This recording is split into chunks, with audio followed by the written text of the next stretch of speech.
एक लोहे की सुई पानी पर क्यों नहीं तैरती, जबकि अगर वही लकड़ी की हो तो वो तैरती है।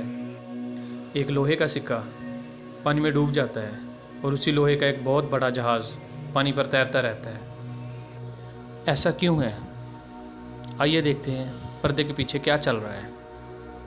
इस तैरने ना तैरने में छुपी है सरफेस टेंशन या सतही तनाव। सरफेस टेंशन यूँ समझ लें कि एक रबर की झिल्ली है जो पानी की सतह पर फैली हुई है। अगर कोई चीज़ उस झिल्ली के ऊपर है तो वो तैरती है, अगर कोई चीज़ उस झिल्ली को फाड़ देती है तो वो उससे नीचे चली जाती है। ये सरफेस टेंशन है क्या, कैसे बनती है और इसका क्या फ़ायदा है? पानी दो चीज़ों का मजमूआ है, एक हाइड्रोजन और ऑक्सीजन।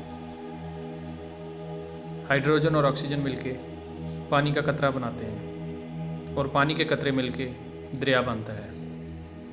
पानी के मॉलिक्यूल्स ऊपर की सतह से सिकुड़ते जाते हैं और उनके सिकुड़ने से ये सरफेस टेंशन बनता है।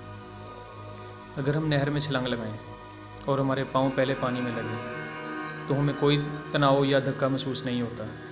अगर हमारा सीना पहले लगे तो उसमें हमें ऐसे लगता है कि जैसे नीचे से किसी ने हमें उठा के फेंका हो।